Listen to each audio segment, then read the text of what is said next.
Okay, so let me draw an analogy there, and you tell me what you think about this. It's frequently the case that neophyte entrepreneurs who've created a product believe that the fundamental issue at hand is the product, right?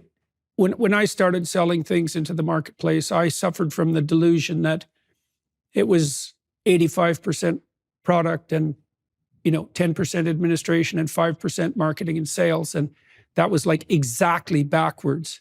And so it sounds to me like a similar issue here, that you presumed that, except in the political realm, you presumed that if you had your policy prepared, you were already a credible person, that would be the bulk of the initial battle. But if I've got you right, what turned out to be the case was a very sudden realization that while you had to get in the conversation at all, and that sounds like a sales and marketing problem to some degree. And this is, I think, why so many candidates who are credible turn to political consultants so rapidly, right? And that often sinks them. So is that a reasonable analogy? And you've put products in the marketplace before, and so in principle, you knew that on the commercial side. So, well, I would say something about this is I agree with you on your analysis on the commercial side. What I would say is that is on steroids in the political side, right? So even if you transpose the commercial instinct onto politics, you'd be missing it by a mile. The other thing is I came from industries that were a little bit different. I haven't really been in a consumer products industry or in the media industry. I mean, the industry that I spent the most time in was developing drugs for diseases that pharma had ignored systematically. And that was an area where, look, it's a regulated process. I saw from a front row seat how broken institutions like the FDA really are. But it's not an area where if you're pre-commercial, and everything that I did was in the research and development phase, not in the commercial phase, as entrepreneurs go, I actually did not necessarily have that same experience as many consumer interfacing entrepreneurs. So that may be idiosyncratic to me. And then I would say even for consumer interfacing entrepreneurs, and Strive was a little bit closer to that because that's a fund management company that competes with BlackRock. I had some of that experience. It was nothing close to what the importance of that is in politics. It was all about, to call it sales and marketing in some ways undersells the problem. Because sales and marketing is once you're there, how much do you amplify how many people hear your message? Whereas for me at the early stages of the campaign, and as I think about the last year and even some of the things that later came back to become headwinds for me when I was a front running or whatever top 4, top 5 candidate, were actually the path to getting there sort of set me up for the difficulties that I had later on. But the first challenge was not even selling or marketing your message more effectively. It was literally like nobody would know that I was running for US president, even though I was running for US president. So it was just getting on the map or being heard in the first place. I just talked to Dean Phillips, and his campaign obviously came to an end. For those of you watching and listening, Dean Phillips was until recently running against Biden on the Democrat side, and he faced this problem in spades. I think he probably faced all the problems you faced, plus the additional problem was that he was absolutely 100% shut out of the entire Democrat apparatus. People were literally told that if they worked for him, they would never do anything politically again in their life. And then also he had to face the same reaction from the legacy media. And so he didn't get it. And I don't think that he was attuned well enough to the alternative media, let's say, the podcast crowd and all that, to capitalize on that quickly. Plus they tend to tilt more in the classic liberal conservative direction anyways. Okay, so you had to face this problem of getting on the map at all. So how did that unfold? So one of the things I did, and this is where, I took good advice. You were one of the early people who offered a reflection on this. And, I said, what's the downside in trying it? Makes a lot of sense to me is if the traditional media is ignoring you, go to the non-traditional media as a way to reach the people. And so I adopted a strategy, let's call it a maxim early in the campaign, which was the talk to everyone and anyone strategy. Okay?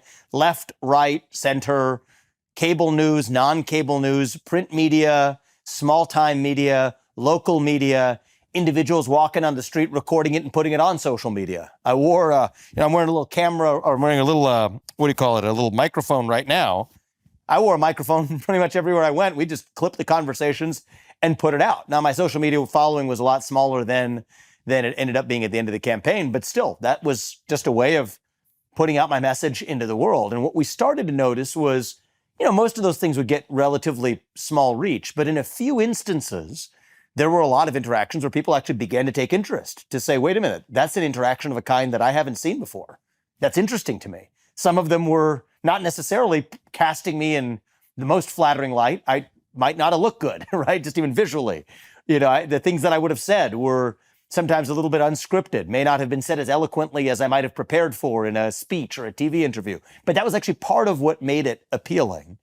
And so that started to take off, I think, allowed the campaign. There were a couple moments, and then I got called. I happened to be in New York City, and they said, do you want to come on Don Lemon's show, right? Because many Republican candidates aren't going to go on there, so they thought they have a Republican candidate who's running. Why don't you go ahead and go on Don Lemon's show?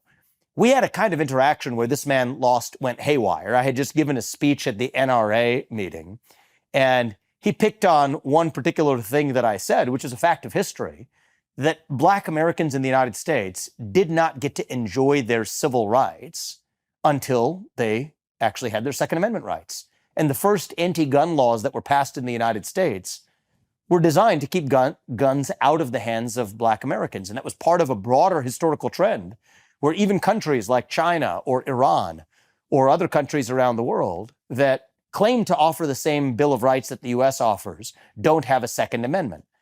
And so Don Lemon, and the funny thing happened, actually, I thought this would be a bit of an aside, but I'll offer it. They said there was a list of topics. See, these are some of the tricks that the mainstream media plays. It was really interesting. There was a whole litany of topics. They said, this is what they would like to talk to you about. I forget what it was. It was something related to China policy, which, I believe that the U.S. needs to declare independence from China. They gave a couple of others, but I specifically remember that being one of them. And then you go on the set, and what do you know is they've pulled airlifted quotes from my speech at the NRA meeting with their own commentary as the wraparound, as the lead into the interview, when they have purposefully given me, it's not like they didn't think about it or they said, we're not going to tell you what we're going to talk about. They said, this is exactly what we're going to talk about, a litany for a relatively new presidential candidate, first time on their show. Here's a litany of what we're going to talk about. And it was not that that they decided to change topics in a spontaneous way. It was designed as a trap. And so in that case, anyway, I gave Don Lemon on air a history lesson, which caused him to, it ended up being a big favor for me on the campaign, lose his mind. The earpiece that he had in, he was screaming at the people who were the producers in his ears, saying it was distracting him as he was engaged in this debate with me. It was such an uncomfortable moment for everybody involved, including anybody watching it, that it ended up being, the New York Times reported the next couple of days later, the catalyst for Don Lemon actually getting fired by CNN. And so I had a few interactions like that started to kind of increase the steam behind people at least paying attention to my candidacy, and things went on from there. So let me ask you about that. So I want to know what other moments went viral, right? So that's a really interesting one, because there's two things about that I find particularly interesting. The first is the way that these mainstream legacy media journalists set up the people that they're interviewing. So the game seems to be, and this has happened to me many, many times, the game is very straightforward. The game is, we will poke and prod at you with ill-informed but provocative opinions, hoping that by being as annoying as possible, you'll say something fatally stupid, demolish your reputation online, and elevate my reputation, the journalist, as an investigator who can then walk away with like your scalp, so to speak, on his belt. Now, and so that's the kind of interview you face, where every single word the interviewer utters is a verbal trap. Okay, but my experience has been that if you keep your head during that interchange and you don't play the game, so you don't say anything stupid, you don't apologize, you don't get upset, that can turn viciously in your favor. And you Yes. said, okay, and so that's interesting. So I'd like to see your thoughts on that. And then I'd also like to know what other things you did in the alternative media and direct to consumer, direct to voter model that also went viral. You know, some of that's chance, right? If you put out 50 clips, you're going to get a Pareto distribution of effect. But did you start to see a pattern for the clips that you got? Okay, so let's unwrap that. Let's start with the gotcha journalism, first of all. Well, the gotcha journalism, so my strategy ended up being, and it wasn't really a strategy, I think it's sort of how I'm wired. First was to do exactly what you said, just rationally process exactly what they're telling you and respond rationally as the person on the other side increasingly loses their mind because you're not doing what they expected or planned or set you up to do, which in turn, I think, makes them look, I think, far more illogical as a consequence when they were actually taking the ruffian populist Republican to try to make fry of them. Even for their own audience, they end up looking like the less reasonable ones. So I went to the Breakfast Club, had a major viral exchange there where a woman, she was pressing me hard on the fact that I had only ever really had major accomplishments in the business world, that had never been in public service, with utter unawareness that the last, and I believe, successful president of the United States, Donald Trump, came with a very similar background. And yeah, I think she was frustrated that I wasn't falling into her traps. And then she ended up giving a soliloquy about her experience in sixth grade, where she put together a coalition for lunch money or something like this, which to her own audience, which is a largely left of center audience, broadly panned, saying that we don't want to really hear about your sixth grade experience. We understand that somebody who has accomplished things in the business world can at least have a legitimate case for having his ideas heard. This is coming from the left. Don Lemon's firing. I had an exchange with Chuck Todd where he said, how can you have the level of certainty that there are two genders? And I explained in the manner of somebody who happens to have a biology degree, which I don't usually like using. You don't need a biology degree to know something about biology. You don't need to have a Harvard degree to be able to have standing to speak on a subject of science. But I have those things. And for an audience that particularly wrongfully elevates their attachment of value to those degrees, I decided to use that in my favor and broke down for him. Here's what two X chromosomes mean. Here's what an X and a Y chromosome mean.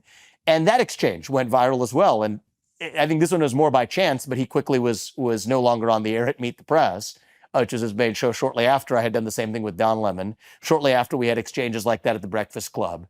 And then you think about the exchanges that I had on social media that ended up being the ones that really caught the public imagination were, again, interactions that I had in the field, let's call it, at the Iowa State Fair and other places where we had protesters or people who were purposefully trying to either disrupt my events, or others, I got to give them credit, who were respectful but sharply disagreed with what I had to say and approached me in one-off conversations that weren't performative, but they were real conversations, authentic conversations between people who deeply disagreed on subject matter. And so if I'm to put those together, both between the corporate media realm as well as in the let's just say real world translated social media digital realm, that's the through line that I would draw, is the thing that really ended up creating not just one-off, but this ended up being a series of probably 3-4 months in there of repeated virality of interactions that were nothing more than the kind of interactions that I've been having for all of my adult life, which I enjoy, which I thrive on. You know, think about the people I went to school with at places like Harvard or Yale, predominantly had political views that were different from mine. I leaned libertarian. Most of them leaned liberal. Some of them are even friends of mine and remain friends of mine to this day. Authentic, heated, but earnest exchanges. In some cases, the person on the other side wasn't necessarily authentic in their motives. Take the Don Lemon, but you treat them as though they are, and then they self-immolate in front of you. That ended up really lifting up the campaign. In this case now, far earlier than we expected, okay? Because when we saw me not lifting up off the ground, I think I calibrated myself to saying, okay, this is gonna be a long haul. It's gonna be only after the debates begin, and let me at least try to qualify for those debates. Let me at least make that table stakes that I would qualify for the debates. And then after that, it would be a steady build up. Instead, something started happening where when I took the talk to everyone strategy, left-wing media, right-wing media, corporate media, podcasts, and interactions, we actually saw a pickup that was then far earlier than I expected after I had recalibrated my own expectations. And that created new problems of its own, actually.